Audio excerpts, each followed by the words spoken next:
You Know Why.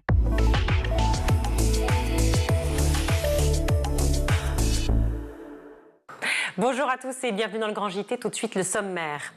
Samuel Paty, l'école face au terrorisme, un podcast original de France Inter en 8 épisodes réalisé par Sonia Princet et Sarah Guibaudot. Cette dernière sera avec nous dans quelques instants. Aborder les devoirs avec sérénité et pédagogie, c'est le projet de Guillaume Bousquet. On en parle avec lui dans la seconde partie de l'émission. Dans sa chronique, Adrien Fontenot fera la lumière sur la liberté d'expression à l'école. Mais tout de suite, place à l'actualité de l'éducation avec Adrien. Bonsoir Adrien. Bonsoir Virginie. On ouvre ce journal avec la minute de silence observée dans les établissements de France ce lundi 14 octobre en mémoire de Samuel Paty et de Dominique Bernard. Le 16 octobre 2020, Samuel Paty, un professeur d'histoire-géographie du Val d'Oise, était assassiné par un terroriste islamiste. Le 13 octobre 2023, Dominique Bernard, un professeur de lettres du Pas-de-Calais, était mortellement blessé par un terroriste islamiste alors qu'il tentait de protéger ses élèves. Ce lundi 14 octobre 2024, la France leur rendait hommage avec une minute de silence organisée dans tous les établissements du pays. Hier à Arras, où enseignait Dominique Bernard, une première cérémonie s'est tenue. Elle a réuni plus de 2000 personnes. De nombreux élus et membres du gouvernement y ont également assisté. Les ministres de l'Intérieur et de la Justice, Bruno Retailleau et Didier Migaud, mais aussi la ministre de l'Éducation nationale, Anne Genetet, qui accompagnait également le Premier ministre Michel Barnier ce lundi après-midi au collège du Bois d'Aulne à Conflans-Sainte-Honorine où enseignait Samuel Paty. 2 professeurs tués dans l'exercice de leurs fonctions et un message de la part du nouveau Premier ministre, Samuel Paty, Dominique Bernard. Ils enseignaient l'histoire de France, la connaissance du monde et l'amour de notre langue. Ils transmettaient à leurs élèves le goût d'apprendre et l'esprit de citoyenneté. Ils assumaient la complexité de notre société et s'efforçaient d'en donner des clés de lecture. Jusqu'au bout, ils ont eu le courage de défendre les valeurs de la République et de protéger leurs élèves. Nous ne les oublierons pas et nous mettrons tout en œuvre pour protéger nos enseignants et continuer avec eux à lutter contre l'ignorance et le fanatisme. On reste avec la ministre de l'Éducation, Anne Genetet, qui, dans un entretien avec la Tribune dimanche, évoque la baisse des atteintes à la laïcité. En septembre 2023, on recensait 838 faits d'atteinte à la laïcité dans les écoles, collèges et lycées. En septembre 2024, c'était 110. C'est ce qu'a indiqué Anne Genetet dans cet entretien. Une diminution très nette et des actions de ses prédécesseurs saluées. Selon la ministre, les différentes formations aux enjeux de la laïcité ont joué un rôle important dans cette baisse, un projet initié par Jean-Michel Blanquer. Autre facteur de cette diminution, l'interdiction du port de l'abaya décidée en août 2020 par Gabriel Attal. Et Anne Genetet souhaite désormais poursuivre dans cette direction. La ministre veut augmenter le volume d'heures consacrées à la laïcité et aux valeurs de la République dans la formation initiale proposée aux professeurs. Actuellement, ce temps de formation est fixé à 36 heures. La liberté d'expression, la laïcité, cet hommage évidemment à Dominique Bernard, mais aussi à Samuel Paty. On va y revenir à la fois dans le débat, dans quelques minutes, mais également dans Lumière Sûre avec vous, Adrien Fontenot. On poursuit avec cette initiative en Ariège. Un collectif s'attaque au mal-être dans l'éducation nationale. Oui, Entraide-Éduc 09 regroupe des enseignants, des AESH, mais aussi des surveillants. Leur point commun, ils ont tous été confrontés à la souffrance au travail. Ils peuvent être en burn-out, en arrêt maladie ou même toujours en activité. Un assistant d'éducation en arrêt depuis 8 mois et qui préfère garder l'anonymat explique par exemple: je suis parti au travail, j'étais heureux, épanoui et je suis rentré, je me suis écroulé. Pendant 2 mois, j'ai pleuré. On est dans une société violente, la violence entre dans l'école. Cela ne devrait pas exister. On devrait avoir un soutien de l'éducation nationale. Ce soutien, Virginie, pourtant bien installée dans une école d'ingénieurs, elle ne l'a pas trouvé non plus. Elle a quitté l'éducation nationale il y a 10 ans. Je n'y arrivais plus et je n'arrive pas vraiment à m'expliquer pourquoi. J'arrivais au travail et je pleurais. Il y a tout qui s'effondre, on passe de l'épuisement professionnel à tout remettre en question. Il n'y a plus rien qui a du sens dans la vie et on remet tout en cause. Résultat, divorce, difficultés avec les enfants. Aujourd'hui, je vais beaucoup mieux, mais la seule solution était d'en sortir. Quelle que soit leur situation, des ateliers et des groupes de parole leur viennent donc en aide. Le collectif Entraide-Éduc 09 propose aussi des ateliers de relaxation. Depuis sa création en avril 2024, ces réunions mensuelles ont déjà permis d'accompagner une quarantaine de personnes. Au chapitre judiciaire, vous nous en aviez parlé déjà, Adrien, dans l'actualité en bref. 18 personnes sont jugées à partir d'aujourd'hui pour avoir accueilli illégalement des enfants placés à l'aide sociale à l'enfance. Et de 2010 à 2017, ils sont des dizaines à avoir subi les sévices de ces familles d'accueil qui ne disposaient pas de l'agrément nécessaire. Maître Jean Sagnier est l'avocat de ces enfants. Tout ce qu'on peut leur administrer, on leur administre. Gifles, coups de poing, coups de pied, taser, coups de cravache. Et puis, ma foi, quand on a un peu plus d'énergie, on met la tête de l'enfant dans la cuvette des WC, ou alors on le met plus bas que soi et puis on lui urine dessus. Maître Myriam Guedj-Benayoun parle, elle, du procès de la honte dont on a traité nos enfants, car ce sont les enfants de la patrie. Dans cette affaire, elle représente 10 parties civiles et l'association Innocence en danger. Ce danger, il a été créé donc par l'aide sociale à l'enfance du Nord, qui n'a pas vérifié les profils des familles à qui les enfants étaient confiés. Pourtant, l'ASE Nord ne figure ni sur le banc des accusés, ni parmi les témoins. Inconcevable pour Maître Sagnier. On considère que les informations qui auraient pu être fournies par l'ASE pour expliquer comment ces carences invraisemblables, doublées de manquements aux règles, nous serons privés de la possibilité de comprendre comment cela pourrait ne pas se reproduire. Voilà, au moins 5 des accusés devraient témoigner lors de ce procès qui se tient devant le tribunal correctionnel de Châteauroux du 14 au 18 octobre. Et on reviendra bien sûr sur cette affaire dans les prochains jours. Pour finir, vous avez eu droit à tout le palmarès la semaine dernière. On va continuer. On termine aujourd'hui notre série sur les prix Nobel. Et ce lundi, c'était l'économie qui était à l'honneur. Oui, c'est un trio qui l'a emporté. Le turco-américain Daron Acemoglu, le britannico-américain Simon Johnson et le britannique James A. Robinson ont été récompensé à Stockholm. Le jury a salué le travail de ces 3 économistes sur les raisons pour lesquelles il existe de si grandes différences de prospérité entre les nations. Très concrètement, et pour citer leur travail, pourquoi les 20% des pays les plus riches du monde sont aujourd'hui environ 30 fois plus riches que les 20% les plus pauvres. Voilà qui clôt les Nobel 2024. Merci beaucoup. Le 13 octobre dernier, Dominique Bernard était assassiné à Arras. Le 16 octobre, 3 ans auparavant, 16 octobre 2020, c'est Samuel Paty qui est victime d'une attaque terroriste à la sortie de son établissement à Conflans-Sainte-Honorine. Entre ces 2 dates de commémoration, nous avons choisi de vous parler d'un podcast original de France Inter qui retrace l'école face au terrorisme. On en parle tout de suite avec la journaliste Sarah Guibaudot.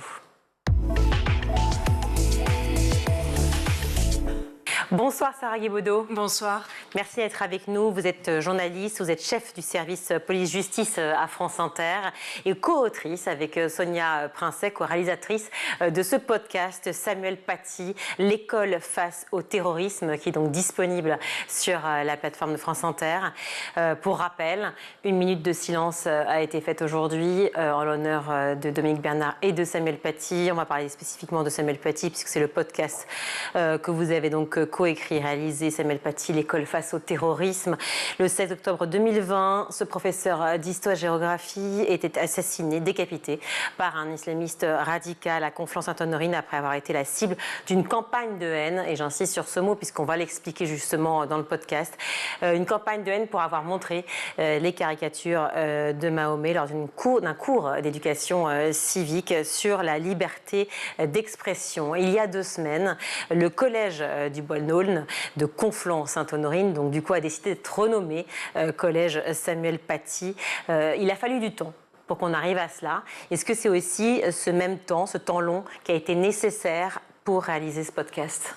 Sarah Guibaudot. Alors pas forcément, on a mis 6 mois, 1 an à le réaliser. En revanche, le fait d'avoir attendu 3 ans avant de retourner voir les enseignants et les personnels du collège de Conflans-Sainte-Honorine, ça a permis, je crois, que certains nous parlent plus facilement. Et ça nous a permis d'avoir des témoignages qu'on n'avait pas eus au moment de l'attentat. Parler plus facilement, mais pas pour tout le monde. Les interlocuteurs qu'on entend, on entend beaucoup de monde, à la fois des professeurs, des conseillers d'éducation, des élèves, bien sûr, des parents aussi. C'est très fort, très riche comme podcast. 8 épisodes, je le disais. Mais les interlocuteurs de ce podcast ont choisi beaucoup aussi de témoigner sous d'autres noms, ou en tout cas sous le venin d'anonymat. Est-ce que c'est une peur encore présente selon vous ? Oui, vraiment, il y a vraiment la peur d'être pris pour cible. Alors, pas forcément dans sa classe, mais dans la rue et surtout sur les réseaux sociaux. Ça, ça fait qu'en effet, la plupart de nos interlocuteurs ont préféré se choisir des prénoms d'emprunt. Oui, on dit une peur, effectivement, parler à la fois de ce qui s'est passé par rapport à ce drame de Samuel Paty, mais pas que forcément sur ce drame-là. C'est-à-dire, c'est revenir effectivement sur les faits, mais c'est aussi une peur sur l'avenir, finalement, qui se joue aujourd'hui. En fait, c'est parce que Samuel Paty est mort après avoir fait son travail, après un cours d'éducation morale et civique où il a parlé de la liberté de la presse, mais où il a parlé de l'attentat qui avait visé Charlie Hebdo et des caricatures de Mahomet. Et ça, c'est des sujets qui restent inflammables et à manier avec précaution par les professeurs. Et c'est ça aussi, je pense, qui fait que, voilà, il marche un peu sur des œufs. Oui, et puis, on le sait depuis 2015, le terrorisme djihadiste cible l'école française. Parce que c'est là qu'on enseigne les valeurs de la République. Donc c'est aussi devenu une cible à abattre. Une cible à abattre, un podcast, donc je disais, pour rétablir les faits, pour effectivement décrypter, comprendre ce qui s'est passé, comment on a pu en arriver là, des faits qui sont parfois contestés, notamment sur les réseaux sociaux. Les réseaux sociaux, on y trouve tout, souvent n'importe quoi, et surtout un engrenage. Cet engrenage dont vous parlez, qui est désormais très dangereux, notamment pour les enseignants. Alors ça, c'est vraiment le mot qui revient quand on parle de la mort de Samuel Paty. Et c'est pour ça que c'était intéressant pour nous d'y revenir vraiment en détail. Et en effet, il y a eu un enchaînement d'événements où on retrouve finalement tous les sujets de société qui, cette fois-ci, à la fin, vont rencontrer le terrorisme. Mais il y a le mensonge d'une élève qui cherche à se couvrir parce qu'elle est, voilà, son père qui s'en empare, qui, lui, est choqué qu'on ait montré des caricatures, une certaine caricature du prophète en classe, et qui, accuse Samuel Paty de discrimination. Et puis finalement, il va essayer de rallier les autres parents d'élèves et il voit que ça marche pas. Il est très peu entendu. C'est vrai que les élèves dans la cour de récré, parfois Samuel Paty se fait traiter de raciste pendant les 10 jours qui le séparent de l'attentat. Mais les parents d'élèves, finalement, non, ils ont compris qu'il y avait quelque chose. Le collège leur explique ce qui s'est passé. Samuel Paty lui-même rappelle une ou deux mamans d'élèves pour s'expliquer sur son cours. Là, ça s'apaise. Alors, qu'est-ce qu'il va faire le parent d'élève qui est en colère et qui a obtenu le renfort d'un militant islamiste bien connu dans la mouvance radicale? Mais en fait, ils vont faire campagne sur les réseaux sociaux. Et là, ils vont avoir un écho. Il faut entendre la gardienne, la personnelle de l'accueil du collège qui nous raconte à quel point elle est submergée d'appels, d'intimidations, de menaces, d'injures. Ce témoignage est très poignant, au même titre qu'un autre témoignage. On va l'écouter tout de suite ensemble. C'est les réseaux sociaux, ce sont des images évidemment aussi qui marquent à vie, des images épouvantables, notamment celle de la tête coupée de Samuel Paty. On écoute. C'est un garçon à la gym qui m'a montré depuis son propre portable. J'ai vu l'image que 2 secondes, mais je l'ai mémorisée. Mais j'ai mis 15 secondes à comprendre ce que ça représentait et à comprendre que j'ai vu un homme décapité. Cette sidération de l'image, en fait. Mais Samuel Paty a été décapité en pleine rue, à 300 mètres de son collège, en région parisienne. En fait, c'est l'horreur qu'on a vue si souvent mise en scène par le groupe État islamique en Syrie et en Irak, qui fait irruption dans nos rues. Dans une banlieue tranquille, de zones pavillonnaires. Et en même temps, cette image, en effet, qui a circulé sur les groupes WhatsApp des élèves, parce qu'elle a été publiée sur Twitter par le terroriste juste après son attaque, et donc un peu avant qu'il soit abattu par la police. Et donc elle va tourner sur les réseaux sociaux, elle est reprise dans les groupes WhatsApp du collège, et finalement pour moi elle symbolise le terrorisme. C'est la terreur. C'est quoi l'intimidation et la terreur? C'est cette image qui reste ancrée chez ses élèves et ses parents, et qui est évidemment l'une des choses marquantes de cet attentat-là. Et puis, encore une fois, c'est les réseaux sociaux, c'est-à-dire que c'est ces images qui restent, ces élèves qui sont, ces enfants, parce que ça reste des enfants, qui sont à la merci, justement, des réseaux sociaux, parce que, certes, on ne veut pas voir, mais on voit quand même. Oui, alors à la merci, je pense que c'est l'un des faits sur lesquels on doit tous réfléchir et qui nous appelle, finalement, le terrorisme. Ce que montre cet engrenage, c'est aussi que le terrorisme, c'est l'affaire de tous. Et c'est aussi à nous, quand même, de réfléchir et d'apprendre aux enfants à ne pas tout publier, liker, republier. Mais en effet, et je pense qu'il y a eu des progrès et que certaines de ces images maintenant sont plus facilement écartées par la modération des réseaux sociaux ou par l'intervention de la police et de la justice. Mais c'est vrai qu'on entend dans le podcast l'une des sœurs de Samuel Paty qui dit je sais que cette photo, on peut encore la trouver aujourd'hui, et tout de suite, la justice nous avait dit qu'on ne pourrait pas l'empêcher, qu'elle serait toujours téléchargée, republiée, et qu'on ne pourrait jamais la supprimer totalement. Et puis c'est le jeu aussi des djihadistes, c'est ça, ils se servent des réseaux sociaux, comme vous le disiez, effectivement, pour attiser la haine.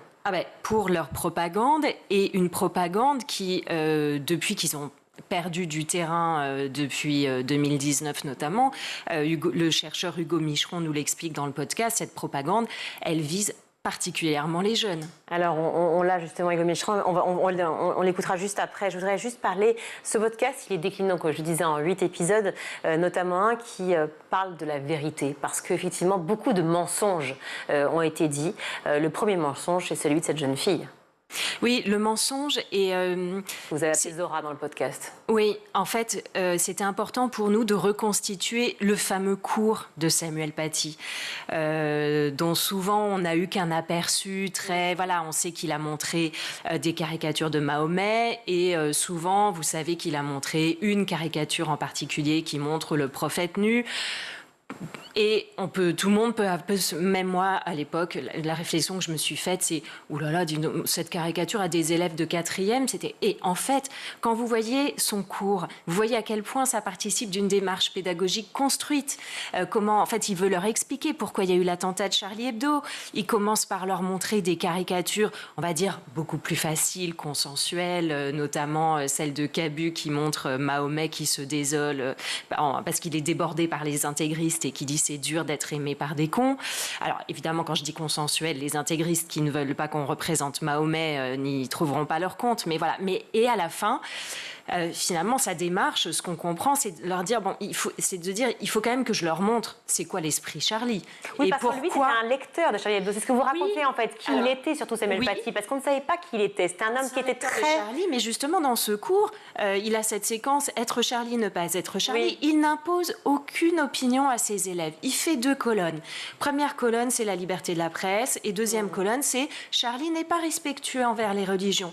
Et la seule opinion qu'il exprime avec un point d'interrogation en conclusion, c'est est-ce que tout ça vaut le coup de perdre la vie? Oui, c'était une démarche construite. C'était pas juste une image choquante jetée à la gueule des élèves, pardon pour l'expression, mais c'était vraiment très construit. En revanche, ce qui a fait débat aussi, c'est le fait que quand il montre cette image quelques secondes à la fin du cours, il propose aux élèves qui pourraient être choqués de sortir. Et de fait, lors d'un cours, il y a 4-5 élèves qui sortent 2 minutes dans le couloir, ils ne sont pas du tout choqués, ils rigolent. Bon. Ou de détourner le regard. Ça, c'est lors du deuxième cours, tout à fait. Et ça, lui-même, assez vite, va reconnaître que c'était maladroit et qu'il faut peut-être qu'il supprime cette séquence. Mais voilà, et c'est intéressant parce que le père de famille, l'un des entrepreneurs de colère dont parle Hugo Micheron, alors, en fait, on comprend que c'est vraiment la caricature de Mahomet qui le choque, mais il sait que dans la société française et vis-à-vis de l'institution, il faut plutôt attaquer par la discrimination. C'est ça qui va plutôt lui permettre de marquer des points. Alors que quand on fait le portrait de Samuel Paty, on comprend qu'il est, vraiment, c'est un humaniste, il est à l'opposé de toute démarche discriminatoire. On va l'écouter justement, Hugo Micheron, à ce sujet. Sur ces sujets, on retrouve toujours le même type d'acteurs clés, c'est ceux qu'on appelle les entrepreneurs de colère. Hugo Micheron, chercheur en sciences politiques, spécialiste du djihadisme. Les entrepreneurs de colère partent d'un fait divers qui, sans publicité, aurait pu être une histoire totalement locale et inconnue, et vont inscrire ce problème local dans un grand récit où les enjeux sont énormes, où il n'est plus question de ce qui se passe dans une salle de classe, mais il est question de persécution des musulmans en Europe. Bref, une logique, on le voit bien, qui est souvent se nourrit d'une forme de suspicion qui vire au complotisme. Et ces entrepreneurs de colère, depuis l'avènement des réseaux sociaux, ont une plateforme extraordinaire qu'on dit à tort être le débat public en ligne. Ça ressemble plus à une jungle. Et donc les contenus qui génèrent le plus de clics, qui sont par définition les contenus clivants, vont être encouragés par les réseaux sociaux. Ils vont être promus. Le père de Zora et Abdelhakim Sefrioui viennent au collège le jeudi 8 octobre. Et pendant qu'ils attendent de voir la principale, ils tournent des vidéos avec leur téléphone. Ils en diffuseront ensuite des montages sur leurs réseaux sociaux. Voilà, j'ai décidé de faire cette vidéo pour vous dire en face que ma fille elle a été choquée suite au comportement de son prof. Je n'aime plus employer ce mot prof, c'est un voyou. Et voilà, c'est important parce qu'on parlait du mensonge juste avant et j'ai oublié de vous dire, bien sûr, le mensonge principal, c'est que cette gamine se prétend victime de discrimination de par son prof, alors qu'elle n'était pas à ce cours, on le sait, elle était absente. Et justement, on entend dans l'épisode 2 une jeune fille qui dit, eh bien, si on avait dit dès le début que cette fille avait menti, qu'elle n'était pas là pendant le cours, ça aurait peut-être été différent. En fait, ça s'est passé très vite. Et je crois que la principale, Samuel Paty, ils ont essayé de le dire, mais en fait, c'était sur les réseaux sociaux, c'était en effet devenu incontrôlable, comme le disent les parents d'élèves. Et finalement, ils n'ont pas. C'est parti, il y a des faits réels, oui, le professeur a montré des caricatures de Mahomet, et d'ailleurs il en a bien le droit, parce que la liberté de la presse c'est au programme. Oui, ça, j'allais y venir, parce qu'on parle du mensonge, mais finalement mensonge ou pas mensonge, de toute façon il était dans son droit finalement, sur la liberté d'expression. En fait, c'est une déformation à partir d'éléments qui sont vrais, ça part sur les réseaux sociaux, les profs à ce moment-là sont un peu dépassés en fait, ils voient cette vidéo dont on vient d'entendre un extrait qui commence à faire des milliers de vues, comment s'en défendre en fait, qu'est-ce qu'on fait à ce moment-là, et finalement c'est traité comme un problème local, on a un référent laïcité qui vient, il y a une réunion en salle des profs, mais il n'y a pas de réponse de l'institution publique et via les réseaux sociaux, et peut-être qu'il y avait la réflexion de se dire on ne va pas rendre public et donner encore plus d'ampleur à cette polémique ridicule, Avec un profil, Samuel Paty, parce qu'en fait, on aurait pu se dire aussi peut-être que c'était un professeur qui était clivant, qui était extrémiste lui-même, qui effectivement cherchait à avoir une opinion précise sur un sujet. Or, vous dépeignez, et on avait besoin de ça, de pouvoir écouter qui était réellement Samuel Paty. Vous racontez qu'il était un personnage effectivement très curieux, passionné, très cultivé, réservé aussi, mais qui était très très attentif à ses élèves et qui cloisonnait beaucoup. Oui, alors il avait monté un projet avec l'Institut du monde arabe. Encore une fois, il était à l'opposé de toute démarche clivante et encore plus discriminatoire. Après, il cloisonnait beaucoup. C'est-à-dire, oui, il était réservé, il avait sa vie privée, c'était sa vie privée. Il n'était pas celui qui avait le plus d'amis au sein du collège. Mais du coup, quand les images, quand ces vidéos sortent, du fait qu'il cloisonne, du fait qu'il soit aussi assez réservé, il panique aussi et a du mal à le partager. Enfin, il va voir un de ses amis proches, qui est aussi professeur d'histoire, je crois, comme lui, et il se confie. Il s'en est ouvert à très peu de gens et uniquement et encore à mots couverts à ce collègue professeur d'histoire. Mais il y a eu quand même la deuxième semaine, à quelques jours de l'attentat, il a envoyé un mail à tous ses collègues, la principale principale elle-même a envoyé un mail à l'ensemble des personnels de l'établissement pour leur expliquer ce qui s'est passé. Il y a eu une réunion avec tout le monde en salle des profs, puisqu'il y a un référent laïcité quand même qui vient pour essayer de voir si finalement c'est pas Samuel Paty qui est en tort dans cette affaire.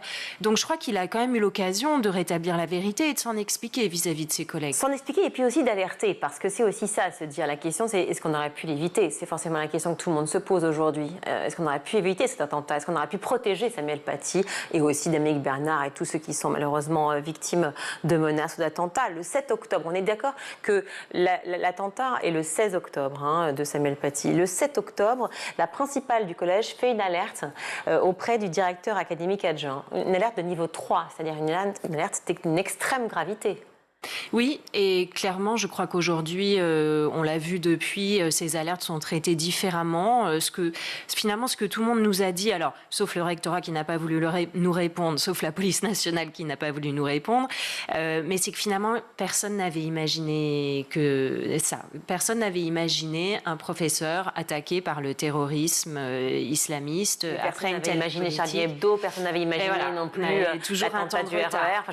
Et à tel point que Samuel Paty lui-même semblait l'avoir intégré et disait à ses collègues, tu comprends, on ne peut pas mettre un policier derrière chaque prof. Bon, il y a une autre solution qui depuis a été mise en œuvre à plusieurs reprises, c'est de dire aux professeurs, vous vous mettez en retrait le temps que ça se calme, le temps qu'on évalue la situation. Mais c'est vrai que moi, clairement, je pense qu'il y a eu là... Enfin, si vous voulez, en effet, la principale alerte l'académie, mais elle alerte aussi la police, son référent au commissariat, qui alerte le renseignement territorial.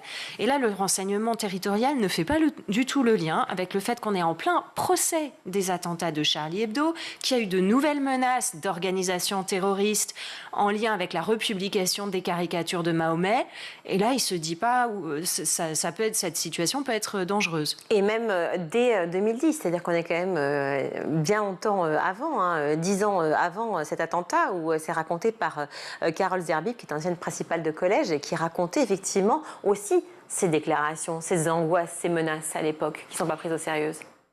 Oui, alors là, vous faites référence à un épisode où elle a été confrontée aux militants islamistes, l'un des deux entrepreneurs de colère, qui vient prêter main forte au père de Zora, et qui, en fait, a l'habitude de s'en prendre, alors, soit aux autres représentants de l'islam dit modéré, beaucoup de recteurs et d'imams en région parisienne peuvent en témoigner, certains sont cités comme témoins au procès qui va bientôt s'ouvrir, et puis il s'en était déjà pris à un établissement scolaire au lycée Blanqui de Saint-Ouen après un épisode où des jeunes filles étaient venues en abaya au lycée.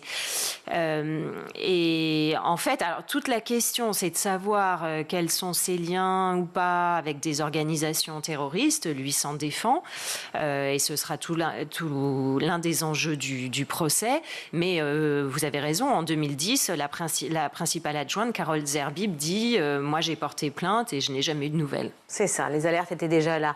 Il y a ce thème de la rumeur qui revient beaucoup et on en a parlé juste avant, cette rumeur qui est extrêmement dangereuse et qui est très présente, tout comme l'engrenage, cette thématique de l'engrenage qui est très présente tout au long des épisodes. Et encore une fois, je vous les conseille parce qu'on apprend énormément de choses. On revit malheureusement cette idée, surtout cette thématique, j'ai trouvé ça assez joli, enfin c'est triste de le dire parce que c'est Samuel Paty qui l'appelait comme ça, mais de la rumeur malfaisante. Oui, la rumeur malfaisante est à différents niveaux. Il y a la rumeur dans le collège, dans la cour du collège, auprès des élèves, de certains parents. Et puis il y a surtout la rumeur qui, par les réseaux sociaux, va parvenir jusqu'à un jeune radicalisé qui habite à 80 km à Évreux et qui se met en tête qu'il va venger le prophète. Sarah Guibaudot, merci beaucoup d'être venue sur le plateau pour nous parler de votre podcast que vous avez fait avec Sonia Princet. Samuel Paty, l'école face au terrorisme, un podcast original qui est donc disponible sur la plateforme de France Inter. Merci mille fois. Je vous cite parce qu'on n'a plus le temps, si vous me permettez, même si vous êtes sur le plateau. Lorsqu'on dit que 0,2% des enseignants des collèges et lycées ont été menacés avec une arme, cela représente 900 enseignants, soit 4 par jour. Voilà, je me permets de vous citer avec vous, mais c'est une façon de clore le débat et d'en ouvrir un autre qui est sur la question de la laïcité en France. Merci beaucoup d'être venu sur ce plateau. On marque une courte pause et on se retrouve tout de suite.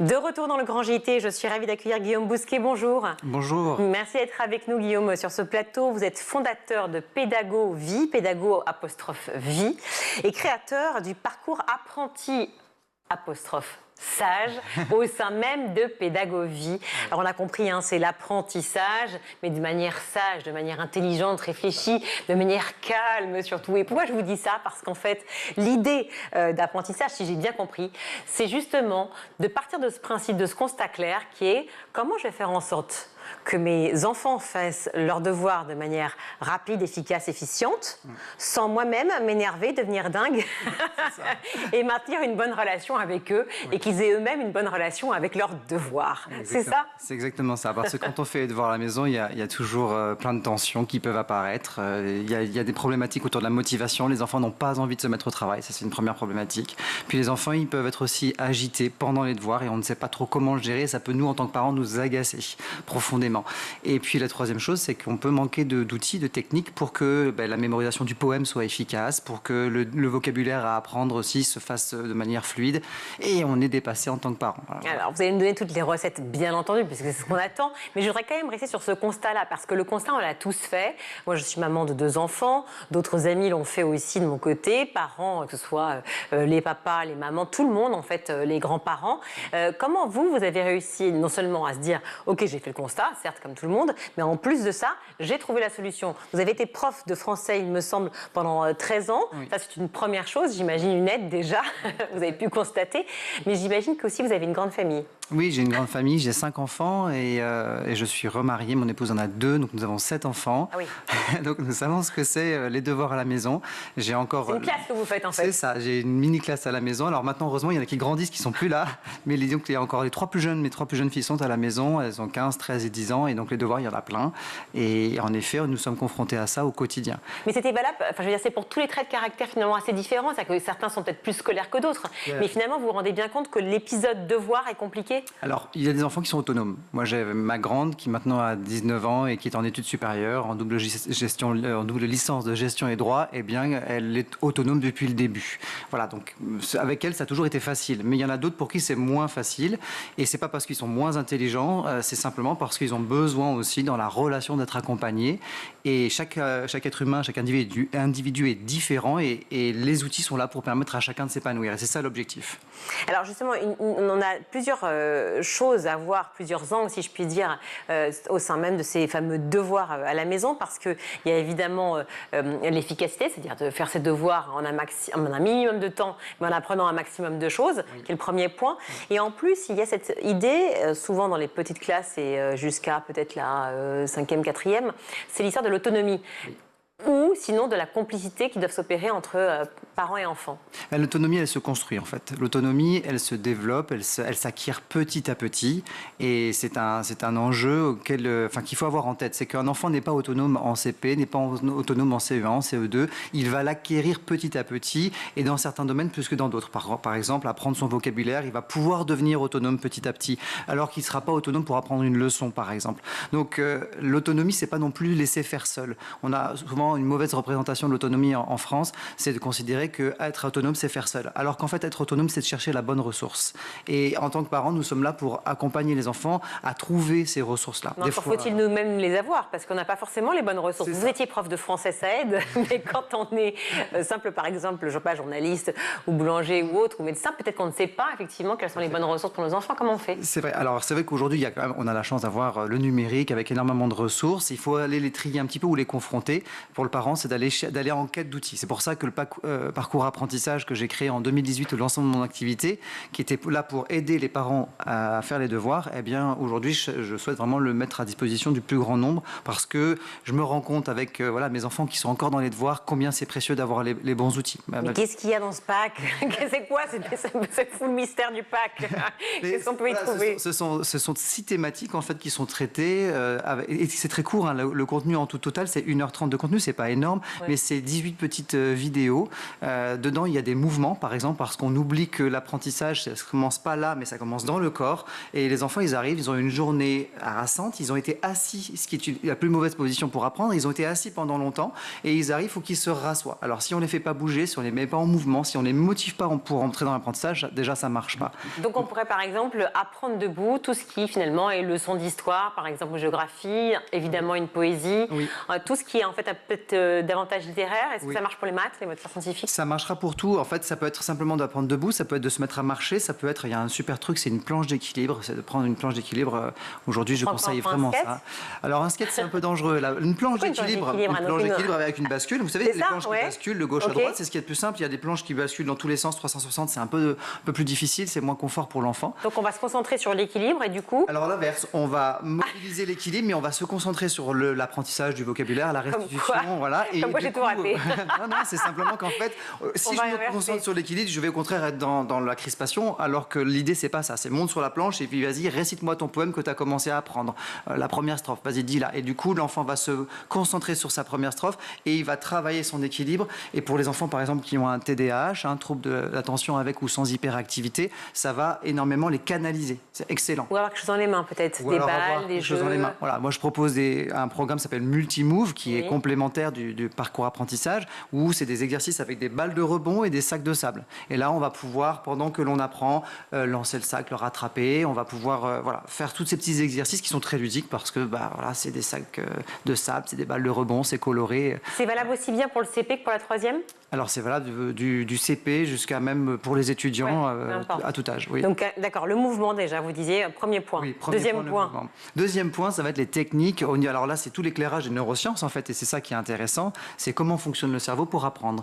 Et alors il y a des grandes lois universelles pour apprendre, et une des principales lois, c'est que l'enfant a besoin de mettre des mots, de mettre ses propres mots à lui pour expliquer ce qu'il a compris déjà. Combien d'enfants se retrouvent tous les soirs avec la leçon d'histoire à apprendre ou la leçon de maths, la fiche de grammaire, et il y a parfois des pavés, un paragraphe, et l'enfant va commencer à apprendre ça par cœur ou à le lire, puis voilà, et puis il va essayer de le redire tout simplement. Alors que s'il reformule avec ses propres mots l'idée qu'il a comprise, alors il rentre dans un processus vraiment d'apprentissage avec une stratégie efficace. Donc si on a des petits frères et petites sœurs, le meilleur moyen c'est de leur expliquer finalement. Alors c'est pas peut-être de vulgariser, non? Oui, disons que c'est ça, c'est que si j'ai quelqu'un à qui j'explique, à ce moment-là, en tant qu'apprenant, je suis acteur. Tout à fait, c'est ça. Je suis acteur, oui, d'accord. Ok, deuxième point, j'ai compris, je note tout. Hein. Ça, je vais essayer ce soir. Troisième point. Troisième point, alors il va y avoir toute la partie, on va dire, physiologique, les besoins physiologiques de l'apprenant, de l'enfant, qui a 7 ans, qui a 10 ans, qui a 15 ans. Et un des premiers besoins physiologiques, c'est de boire. Mais pas de boire du soda, pas de boire des jus de fruits, de boire de l'eau.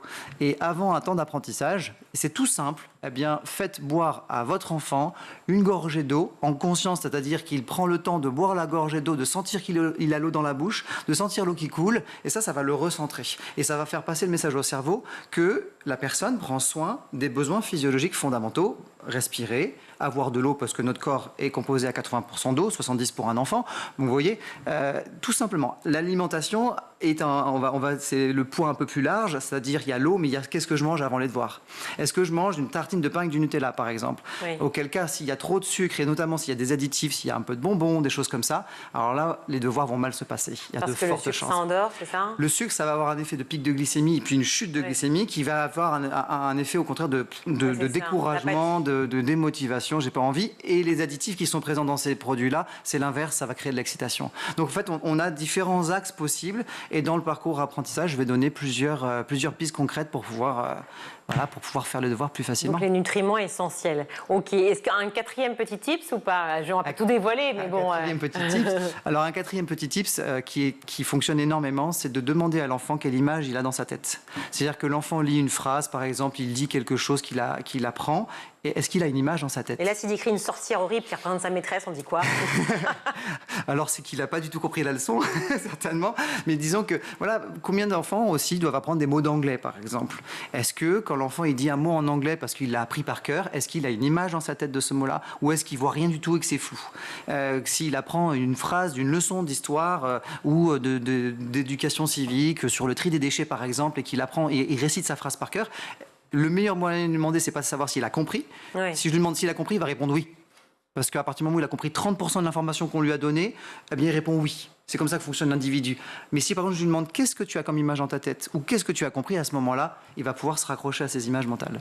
Et puis il y a toujours cette notion de confiance en soi, en fait. La confiance en soi qu'on a évidemment en soi et qu'on projette sur nos propres enfants. Oui. Alors donc on n'a pas la confiance, mais aussi la confiance de nos enfants à se dire est-ce que je vais pouvoir tenter d'expliquer à mon papa ou à ma maman ben voilà ce que je suis en train de lire alors que j'ai pas forcément compris. Comment essayer de dénouer ça, peut-être trouver une façon de regarder différemment peut-être aussi ses enfants? Il y a beaucoup d'études qui ont montré que si j'ai un regard confiant, si je crois dans les capacités de mon enfant, même si je ne les vois pas forcément dans la réalité, peut-être que l'enfant a des difficultés, peut-être qu'il a des notes pas toujours bonnes, mais si je crois dans ses capacités, si je crois qu'il peut aller loin dans la vie, eh bien le simple fait de le croire, ça va lui donner des réelles capacités. Il y a plusieurs études qui l'ont démontré, c'est ça qui est extraordinaire. Et donc, croyez, j'ai envie de dire aux parents, mais croyez dans vos enfants, croyez dans leurs capacités, même s'ils sont face à des difficultés, gardez cette foi-là, quoi, qu'ils vont réussir dans la vie. Pédagogie aussi qui existe et que vous avez créé il y a quelques années maintenant. On peut y retrouver, j'imagine, plein de bonnes idées, de conseils aussi au quotidien. Tout à fait. J'ai un blog en plus avec des articles qui donnent plein d'outils, plein de conseils. J'ai fait des webconférences en grand nombre et donc il y en a qui sont en accès gratuit sur le site. Donc il y a vraiment beaucoup de choses pour les parents, beaucoup de choses pour les enseignants, pour les professionnels, sur tout ce qui concerne l'apprentissage. Donc allez-y, servez-vous. Bon, merci beaucoup. Parcours apprentissage donc, qui est disponible sur la plateforme de Pédagogie. Voilà, pour pouvoir trouver toutes les bonnes idées, les remèdes, si je puis dire. Jusqu'au 31 octobre, c'est en accès libre. Ah, en plus. Profiter. Alors en plus, ouais, voilà. Donc il faut en profiter. Effectivement, un parcours en 6 étapes avec déjà des centaines de familles qui ont pu expérimenter vos talents, Guillaume Bousquet. Merci beaucoup d'être venu sur ce plateau. Avec plaisir, merci. Merci mille fois. On va tout de suite retrouver Adrien pour sa chronique. Aujourd'hui, Adrien, dans votre chronique, on fait la lumière sur la liberté d'expression à l'école. Samuel Paty et Dominique Bernard ont été victimes du terrorisme aujourd'hui. Mais que reste-t-il de l'idéologie de ces professeurs et des professeurs de manière générale sur leur volonté de défendre la liberté fondamentale ?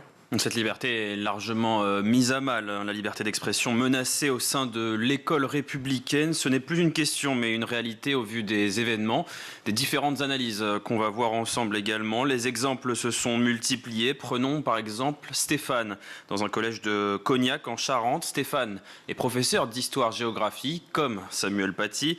Vous allez l'entendre, il évoque un différend avec une mère de confession musulmane, le sujet de la discorde, un devoir sur les persécutions subies par la communauté juive durant la Seconde Guerre mondiale, un contexte et un travail pas appréciés par cette mère de famille, des menaces pour lui et la liberté d'expression à l'école.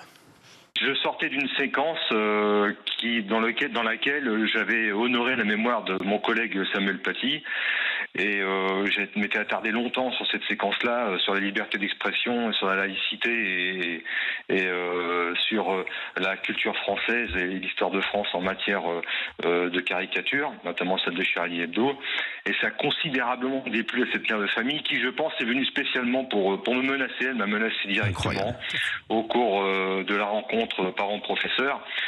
Elle vous a dit quoi, Stéphane ? Elle m'a accusé donc d'islamophobie.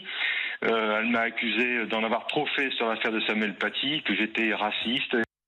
En fait, on se rend compte d'une chose, Adrien, c'est que finalement Samuel Paty, comme pour Stéphane, qu'on vient d'entendre à l'instant sur Europe 1, et bien la liberté d'expression à l'école, elle est remise en cause en fait par une seule chose. En fait, il y a un fond commun, c'est la laïcité et les caricatures de Charlie Hebdo qui reviennent sans cesse dans le débat. Charlie Hebdo, ce journal au ton grinçant, particulièrement à l'égard des intégristes religieux, une ligne éditoriale et encore une fois une liberté qui leur ont été fatales. En janvier 2015, les frères Kouachi pénètrent dans les les locaux du journal. Armés de fusils d'assaut, ils assassinent 12 personnes, dont 8 de la rédaction. Riss, le directeur de Charlie Hebdo, s'en est sorti ce jour-là. Il continue aujourd'hui de défendre ses convictions et celles de son journal en hommage aux victimes de cet attentat. Il intervient notamment dans les écoles avec un message: cette liberté d'expression doit continuer de vivre. C'est un combat qu'il faut mener, qu'il faut aussi expliquer, parce que souvent quand on va à la rencontre des étudiants ou des lycéens, ils ont parfois du mal à comprendre ce qu'on peut faire, ce qu'on peut pas faire, et je dirais qu'il faut un peu leur expliquer, les rassurer et leur donner confiance dans la liberté d'expression. Il ne faut pas qu'ils aient peur de la liberté d'expression. Alors si les atteintes à la laïcité sont en baisse, comme le disait Anne Jeunetet ce week-end dans la Tribune dimanche, et que la ministre veut augmenter le temps de formation alloué à ce principe fondamental à l'école, les méconnaissances de la jeunesse dans ce domaine sont bien réelles, des défauts de compréhension sur les questions de laïcité. Ce qu'on peut dire ou pas, et le directeur de Charlie Hebdo sait que ce travail est d'autant plus important de la part des intellectuels, des journalistes, mais aussi des professeurs, même si depuis les affaires Paty et Bernard, l'autocensure est devenue leur ennemi numéro 1. Avant, on pensait que c'était uniquement les dessinateurs ou les journalistes qui étaient en première ligne par rapport à la question de la liberté d'expression. Maintenant, on s'aperçoit que des métiers comme les profs se trouvent eux aussi en première ligne sur la question de la liberté d'expression, et pour simplement faire leur métier de prof, simplement transmettre la connaissance, l'esprit critique, eh bien, leur métier devient un enjeu, et leur métier se trouve menacé. C'est quand même assez incroyable. Ça montre le recul de la liberté d'expression, même dans une enceinte protégée comme l'école ou le collège ou le lycée. Eh bien, la liberté d'expression, elle est menacée. Donc ça en dit long, et là je crois que c'est sûr que les profs ne peuvent pas tout résoudre, mais c'est à l'éducation nationale et aux politiques de soutenir les profs et de les aider très concrètement pour qu'ils puissent continuer à faire leur travail en sécurité. Et les mots sont profonds. Si, comme Riss le rappelle, les professeurs doivent être soutenus par l'État, entre eux, les enseignants doivent aussi être soudés avec l'appui de leurs responsables, ce qui n'est pas toujours le cas, comme le déplore Stéphane, notre professeur d'histoire-géographie, face à l'incident vécu avec la mère de famille. Il y a 3 groupes qui se sont formés. D'accord. Un groupe majoritaire qui s'en foutait complètement, qui se sentait pas du tout concerné par ça. Un groupe qui était très hostile à mon égard, et un tout petit groupe, mais très restreint, de gens qui m'ont aidé, qui m'ont soutenu. Mes collègues témoins, notamment mes 2 collègues témoins qui étaient présents dans la salle, et puis l'administration qui était contre moi, parce que mon chef d'établissement m'a absolument pas soutenu. D'ailleurs, il a reçu cette mère de famille par la suite, toute seule. D'accord, sans moi, et je suis sorti en état de choc pour porter plainte au commissariat de Cognac, parce que c'est arrivé à Cognac. Et excusez-moi, parce que je suis un peu ému, cette femme m'a menacé de me faire connaître le même sort que Samuel Paty. Alors, ce sont des témoignages très forts, inquiétants parfois, souvent même, pour ces personnes et pour la liberté d'expression qu'ils défendent. Et puis, quand on parle de ce sujet, comment ne pas évoquer Sciences Po et les débats électriques autour du conflit actuellement au Proche-Orient. Oui, le conflit entre Israël et le Hamas, mais aussi le Hezbollah désormais, s'est exporté depuis 1 an, et en France, à un endroit concentre particulièrement les tensions et l'attention. C'est l'université Sciences Po Paris. Les rassemblements en soutien à la Palestine se sont multipliés, les confrontations aussi avec les organisations pro-juives, notamment l'UEJF, l'Union des étudiants juifs de France. Plusieurs fois depuis le début du conflit, les étudiants de Sciences Po Paris ont été accusés de prendre en otage leur campus, une université dans l'embarras face à cette politisation et cette polarisation. Et à tous, il est bon de rappeler que depuis 1882, l'école est laïque, cette même laïcité qui permet à chacun d'exprimer ses idées, mais toujours dans le respect des autres. C'est dans ce contexte que Sciences Po Paris a lancé en cette rentrée 2024 un nouvel enseignement obligatoire pour tous les étudiants de première et deuxième année. Le cours, la liberté d'expression en droit français, son objectif, former des esprits libres capables d'appréhender toute la complexité de ce droit primordial, y compris sur les réseaux sociaux, et d'engager des discussions éclairées. La liberté d'expression au XXIe siècle, une liberté mais aussi un cours, voire même un défi pour les générations à venir. Merci beaucoup Adrien. Tout de suite, on va retrouver le meilleur de School TV avec le ZAP. Les troubles du comportement alimentaire, autre sujet récurrent sur ce plateau. Les TCA. Ouais. Alors ça commence dès le bébé. Une cuillère pour papa, une cuillère pour maman. le petit morceau caché dans la cuillère et l'enfant, le nourrisson qui se retrouve avec un morceau dans la bouche alors qu'il ne l'a pas vu. Le nourrisson, il a besoin de voir. Il faut qu'il voit ce qu'on va lui donner à manger. Si on le trompe en cachant quelque chose dans la purée, il va perdre confiance dans le parent. Et après, ça peut donner des difficultés, ça peut faire apparaître des troubles du comportement alimentaire. On connaît bien le sujet chez les nourrissons. Et après, ça peut aller loin. Tu termines ton dessert, tu termines ton plat, sinon tu n'auras pas ton dessert. C'est des choses qui sont connues. Et attention, le pédiatre que je suis en parle, explique aux parents. Ça ne veut pas dire que je n'ai pas fait les mêmes bêtises avec mes propres enfants. Voilà, rassurez. Vous aussi, vous avez essayé de faire manger des légumes verts dans un biberon sans cacher le petit truc dans la cuillère, on faisait un peu ça à l'époque. Ouais. Donc oui, il faut évoluer, il faut changer les pratiques. Nous, c'était les brocolis. Il faut en manger chez les femmes enceintes. Il y a des aliments comme ça, quand elles le prennent, le fœtus s'y habitue et il mangera ça mieux un peu plus tard. D'accord, donc l'adolescence ne commence pas à la naissance, elle commence avant. Finalement, si on a envie, c'est le fœtus. Les 1000 premiers jours. La 4e année que vous êtes parrain de la semaine du goût, je l'ai dit, pourquoi vous avez choisi de vous engager dans cet événement ? Parce que le bien manger, pour moi, c'est essentiel. C'est essentiel parce qu'on est sur toute une chaîne de valeurs. On est sur une problématique sociétale, environnementale de plus en plus, sociétale parce qu'on a des agriculteurs, des éleveurs qui nous fournissent des produits, qui sont des produits d'une qualité absolument exceptionnelle. La France est absolument dingue et riche de son terroir et de ses artisans et de ses producteurs.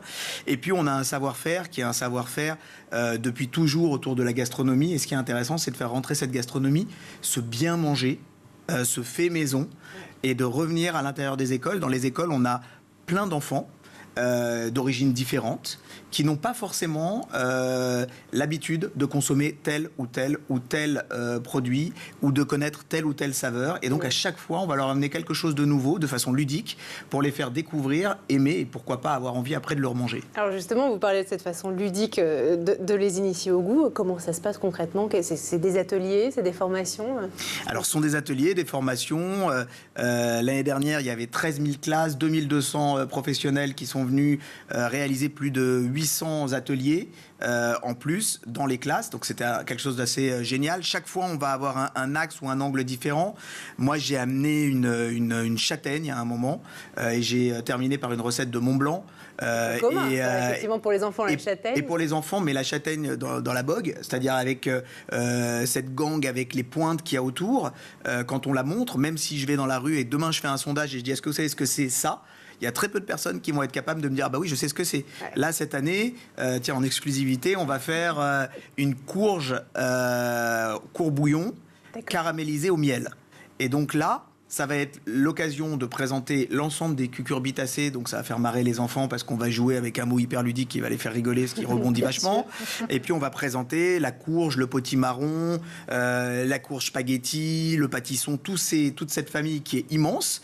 Et puis a priori quelque chose qu'ils ne mangeraient pas d'ordinaire, eh ben on va le cuisiner d'une façon assez ludique. On va rajouter du miel. Là, ça va être l'occasion de parler des abeilles, de la pollinisation, et donc d'expliquer un petit peu tout le cercle de la vie, tout le cycle de la vie, du vivant pour le vivant, et avec un goût qui va être très bon, qu'ils vont manger et qu'ils vont aimer à la fin. Peut-être toi, tu peux nous dire ce qu'est la Vita, parce que tu es un ancien bénéficiaire de la Vita, et peut-être que tu es toujours en contact. J'ai le sentiment que c'est une grande famille, une belle et grande famille, qui fait beaucoup avec ce lien et cette solidarité. Comment tu l'as connue, toi, la Vita ? Mais moi, je peux en parler avec mon expérience personnelle. Donc, en fait, je l'ai connue grâce à l'UNAFAM, qui m'a envoyé vers la Vita. L'UNAFAM, c'est une association. Alors, je suis désolé. C'est une autre association. C'est une autre association. Pas grave pour la chronique. C'est une époque où j'étais assez jeune, donc. D'accord. C'est une époque où je ne connaissais pas forcément vraiment les différents dispositifs. C'est aussi grâce à l'aide de mes parents, donc voilà. D'accord. Mais j'allais extrêmement mal. J'étais dépressif. J'ai développé des troubles anxieux. Donc ça m'empêchait vraiment d'avancer dans la vie. Qui se traduisait comment, du coup ? Ça se traduisait par un énorme décrochage scolaire, des pensées suicidaires, des comportements à risque, des prises de drogue. En fait, c'est vraiment de l'autodestruction, en fait, de A à Z, quoi. D'accord. Et donc, à un moment donné, il a quand même fallu sortir de là. Donc, voilà, mes parents, voyant ça, et puis cette association, de manière bienveillante, m'ont donc envoyé vers Guy Benamozig et son association La Vita. Et là, ça a été quand même... Une révélation. Une révélation et une bouffée d'oxygène surtout dans le monde de la psychologie, de la psychiatrie et des soins. C'est surtout ça. En plus de jeunes, je vous lisais, dites-vous, se laissent tenter par la chirurgie esthétique de manière assez jeune, c'est-à-dire dès l'âge de 18 ans. Augmentation très notable, dites-vous, depuis 2019. Qu'est-ce qui se passe ? Là, ça se passe maintenant, là. L'image. L'image toujours. Donc les réseaux, toujours votre première porte d'entrée. Les filles en particulier, mais pas que, les garçons aussi. Il y a cette notion d'image, de correspondance. En fait, on le voit. À la sortie des collèges, ça commence là, même déjà avant. Ça scrolle. Je veux ressembler à elle, je veux ressembler à lui. Et donc. Mais de là à passer sur le billard, il y a quand même un temps. Il y en a qui sont prêts à aller loin. Et alors, c'est un vrai sujet. C'est pour ça qu'il faut accompagner, écouter et ne pas être dans l'injonction en disant mais non, c'est pas pour toi. Non, ça marche pas. Mais ça, c'est un conseil général. On peut vendre la mèche, que vous donnez quasiment. J'exagère en disant chaque page du bouquin, il y en a 400. Mais vous y revenez très très souvent. Le dialogue, l'écoute, l'absence de jugement. La bienveillance. La bienveillance. Savoir de quoi on parle. Et puis, un truc tout bête, mais ne jamais dire à un ado « Ouais, bon, ça va, ça, on me l'a fait pas. Tu sais, moi, j'étais ado avant toi. Voilà. » C'est la pire des choses qu'un ado a besoin d'entendre. L'ado, finalement, ce dont il a besoin, c'est l'écoute, bien sûr, mais c'est d'avoir l'impression d'avoir inventé le fil à couper le beurre, comme on disait autrefois. Mais c'est ça. Mais oui, être valorisé. Et pas qu'on lui fasse sentir « Ouais, tu n'as pas inventé la poudre. » Dans une interview aux médias, le cœur des chefs, Guillaume Gomez, disait l'année dernière « J'ai réussi, je le cite, lorsque les enfants diront qu'à la cantine c'est bon, j'aurai aussi réussi ma mission lorsqu'on aura moins de problèmes liés à l'obésité, lorsque tous ceux qui font ce métier seront heureux aussi de l'exercer. » Quel est, chef, votre constat aujourd'hui sur l'alimentation des enfants, des jeunes aujourd'hui en France ? Alors ça, c'est un très vaste sujet, même au-delà des jeunes, je pense que l'alimentation tout court, aujourd'hui en France, moi je travaille sur pas mal de sujets, entre autres sur changer l'alimentation dans le milieu hospitalier, l'accompagnement dans les EHPAD pour nos aînés,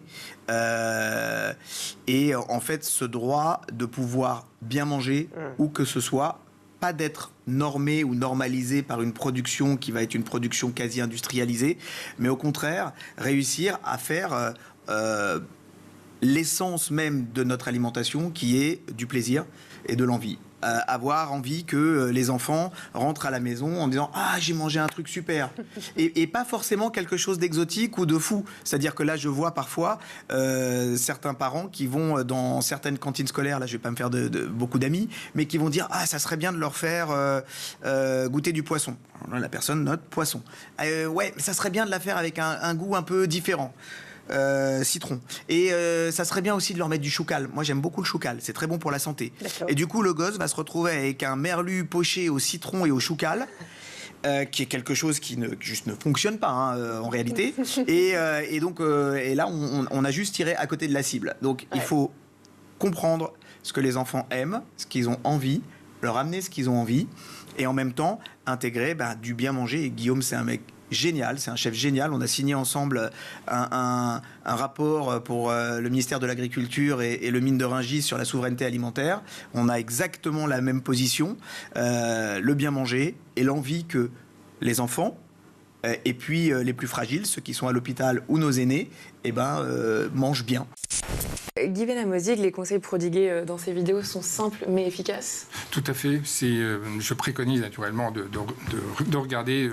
Puis là, c'est aussi, ça répond à vos questions tout à l'heure sur comment on détecte le mal-être chez les jeunes.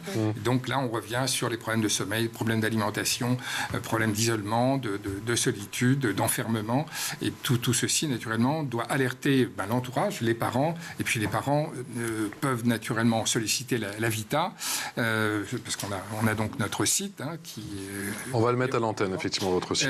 Et puis surtout, parler aux professionnels qui sont sur le terrain, dans les collèges, les lycées, les universités, parce qu'il y a des infirmières scolaires, des assistantes sociales qui permettent quand même de faire aussi des choses et puis de se mettre aussi en lien avec notre association. Aujourd'hui, n'importe quelle infirmière scolaire sait que la Vita existe.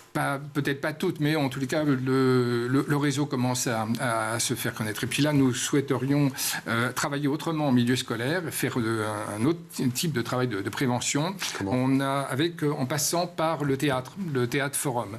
Et je ne sais pas si vous connaissez un petit peu le principe du théâtre forum. Bon, c'est donc là, on va essayer de proposer cela à l'éducation. Comme pour le harcèlement scolaire, je pense. On s'adresse aux classes de seconde, première, terminale. Donc, une troupe de théâtre intervient sur les thèmes comme naturellement des conduites à risque, du suicide, des idées suicidaires, ou d'alcoolisme, de toxicomanie, etc. C'est suivi d'un débat. Et donc, voilà, c'est exactement, où au sens, les comédiens jouent pendant 10 minutes, et ensuite, devant les jeunes, ensuite ils reprennent, alors il y a un meneur de jeu, ils reprennent ensuite les mêmes scènes, et en disant aux jeunes d'intervenir s'ils veulent remplacer tel et tel personnage sur la scène, pour comment on peut améliorer un petit peu la problématique sur tel et tel sujet. C'est la fin de cette édition. Merci à vous tous de nous suivre, si nombreux, oui, j'ose le terme.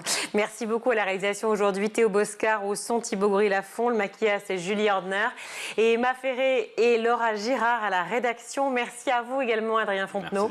On vous retrouve demain, Adrien. Exactement. Est-ce que vous savez déjà, en dehors de l'actu, ce dont vous nous parlerez pour la chronique? On va parler de la guerre qui oppose en Argentine la pop star Lali et le président Javier Milei. J'ai hâte. Merci beaucoup. Très belle soirée en attendant et on se retrouve demain. Ciao.